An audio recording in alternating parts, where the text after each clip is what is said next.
Assalamu alaikum, bonjour à tous, bienvenue dans cette nouvelle vidéo.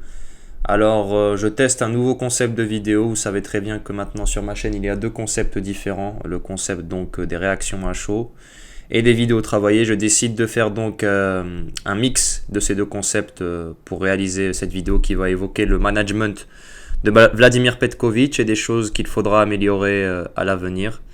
Dites-moi ce que vous en pensez en commentaire. Est-ce que ce type de format vous plaît? Ça me permettra d'avancer et aussi voir réellement si ce type de format peut faire grandir la chaîne YouTube.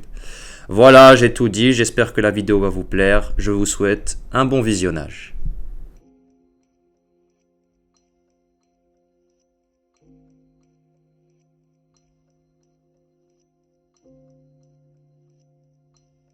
Pour ce qui est du management du Bosniaque, nous nous devons de remonter à la date FIFA de mars 2024, la première de l'ancien entraîneur de la Nati au sein de la sélection nationale algérienne. Durant ce rassemblement, Petkovic a été aidé pour l'élaboration de cette liste clé, convoquant plus de 30 joueurs. Suite à ces deux rencontres, Petkovic a essayé d'élaborer un socle solide pour la rencontre contre la Guinée-Conakry. Mais la défaite face à une équipe recroquevillée sur elle-même a fait changer ses plans initiaux. Depuis son arrivée, Petkovic a testé plus de 40 à 50 joueurs différents, mais certains de ses choix font débat.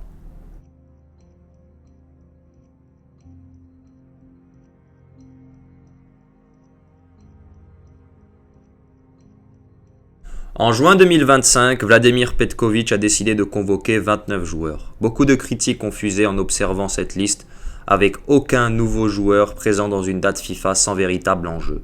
La liste a des défauts, c'est vrai, mais elle est plutôt équilibrée avec une moyenne d'âge de 27,13 ans. Cependant, le problème est ailleurs. Bon, je pense qu'on a été tous surpris de cette liste. Moi, le premier, je m'attendais à avoir au moins 2 ou 3 nouveaux éléments incorporés pour cette date FIFA parce qu'il n'y a aucun enjeu. Mais malheureusement, Petkovic, il a voulu continuer avec son socle de groupe, sa logique de groupe donc. Je trouve à titre personnel que c'est exagéré, que cette date FIFA aurait permis à certains éléments de se montrer, certains nouveaux éléments de se montrer, sachant qu'il n'y a aucun enjeu. C'est dommage, on a loupé peut-être une opportunité en or de tester des nouveaux joueurs. Après, j'aimerais bien faire un comparatif avec son passage en Suisse, où vous allez voir, il y a plusieurs similitudes par rapport à sa mission du côté d'Al Khadra. Suivez-moi, vous allez comprendre.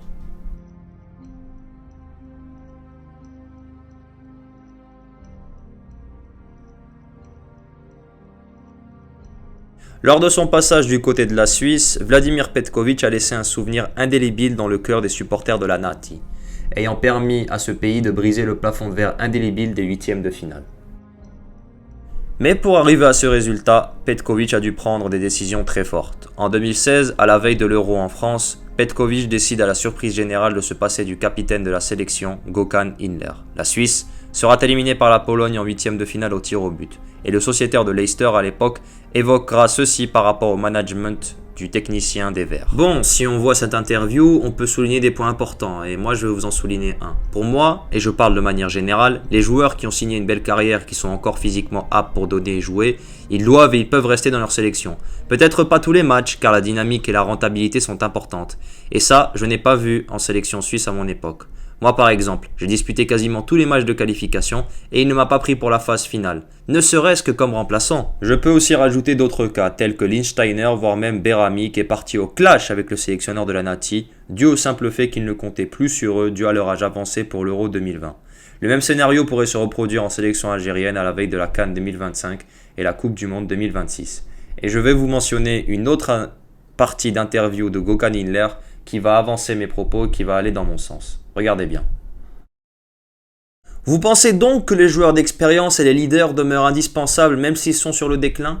Le tout est de trouver une solution qui arrange en quelque sorte les deux parties. Mahrez par exemple, si on ne le convoque plus, ce serait dur pour lui. Par contre, si on lui dit « Mahrez, tu es important, mais je priorise les jeunes joueurs et c'est eux qui jouent, mais tu peux encore venir et apporter ce que tu sais faire sur 20-30 minutes, alors c'est mieux. » À mon humble avis, il est important de t'entourer de ce genre de joueurs. Mais je sais que le football peut parfois être cruel et quand c'est fini, c'est fini. Le joueur n'a pas son mot à dire. Des amours envers Petkovic, il choisit dans la foulée de la Coupe du Monde 2018 de se passer de 4 légendes, on peut le dire, 4 cadres de l'équipe de Suisse, Berami, Djourou, Fernandez et Lichtsteiner, et la séparation elle va être horrible, ce sera vraiment Pas beau à voir parce que la communication de l'association suisse, elle est vraiment pas bonne. On a l'impression que c'est Petkovic le bourreau, Petkovic le grand méchant dans l'histoire. Berami, il avait une réaction vraiment très très violente envers sa situation et c'était des joueurs populaires dont Petkovic choisit de se passer. Mais il y a un moment où la cote de Petkovic, elle est peut-être au plus bas, on va dire, mais tout change. Ligue des Nations, la première Ligue des Nations de l'histoire, un match contre la Belgique où ça commence très mal dans ce match-là, mais la Suisse, je ne sais pas comment, arrive à en passer 5 à l'équipe qui était première à ce moment-là au classement FIFA, et à partir de ce match-là, ça décolle. L'équipe de Suisse, elle a de très très bons résultats contre des adversaires qui sont meilleurs qu'elle. Elle arrive au Final Four de la Ligue des Nations. Elle fait un super match contre le Portugal, vraiment. Elle perd parce que Ronaldo, il était trop fort ce jour-là. Mais on se dit, oh, il y a quelque chose qui se passe. L'équipe, elle joue bien. Elle est courageuse, elle est ambitieuse. Ça part bien depuis derrière. Elle se crée des occasions. Elle a vraiment pas peur, même si l'adversaire est meilleur qu'elle. Petit à petit, il y a de nouvelles choses qui arrivent dans son jeu. On incorpore la défense à 3. L'année suivante, on incorpore le pressing. Et malgré le fait que cette équipe, en 2021, elle sera un petit peu moins bien. Il y a un renouvellement générationnel qui se fait aussi. Malgré que en 2021, c'est un petit peu moins bien, on arrive à l'Euro avec les résultats que l'on connaît. Au final, Petkovic, c'est le meilleur sélectionneur de l'histoire de l'équipe de Suisse en termes de points par match. C'est l'entraîneur qui aura qualifié l'équipe de Suisse le plus de fois d'affilée pour un grand tournoi. C'est l'équipe de Suisse sous Petkovic qui aura été la plus prolifique en termes de buts.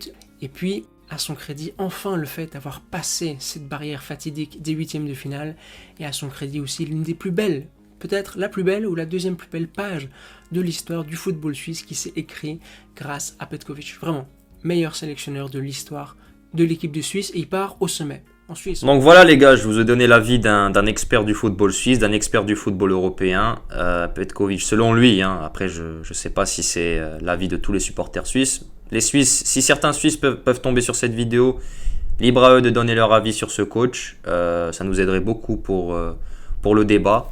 Donc s'il y a des Suisses dans les commentaires, n'hésitez pas à partager vos opinions. Ce serait très intéressant pour nous pour savoir réellement qui est Vladimir Petkovic. Voilà, c'est dit. Maintenant, on va passer à la conclusion.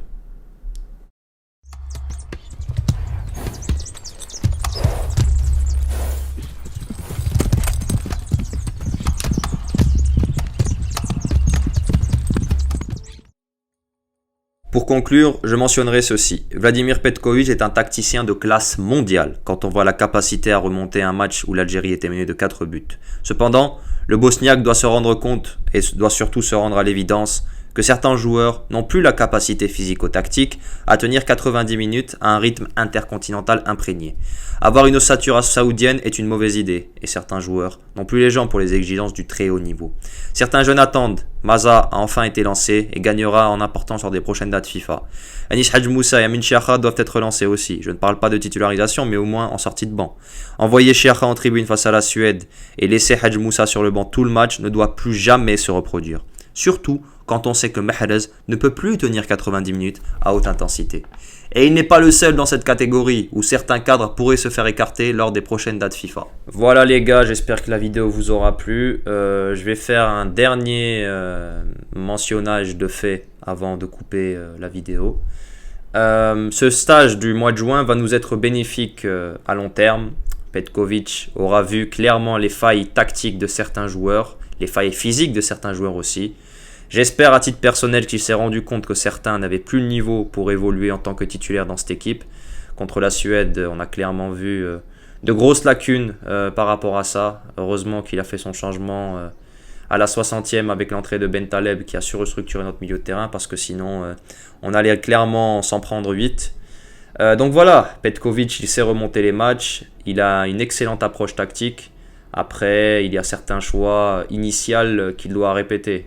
Je veux bien que c'est dans son style de remonter les matchs. C'est peut-être aussi la patte Petkovic, de commencer doucement et de terminer fort. Ça peut être une bonne chose. Mais on a clairement vu que si on veut se qualifier en Coupe du Monde, j'espère qu'on va se qualifier à la Coupe du Monde, Inch'Allah. Il faudra être prêt de la première à la 90, voire même 120e minute. Mais quand tu vois les 60 premières minutes qu'on a effectuées face à la Suède, après un bon premier quart d'heure, on ne peut pas, entre guillemets, jouer à la roulette russe et attendre la 60e pour changer le match. Ça peut fonctionner au niveau continental, mais au niveau international, ça ne pardonnera pas. Donc voilà, merci d'avoir regardé cette vidéo, j'espère qu'elle vous aura plu. N'hésitez pas à donner vos avis en commentaire, je regarderai ça avec attention. N'hésitez pas à liker, à vous abonner, à partager, à commenter pour le référencement pour que la chaîne grandisse. Ya'tikum saha, tahiyya Jazair. Et on se retrouve très bientôt pour d'autres vidéos. Allez, ciao ciao et bon week-end.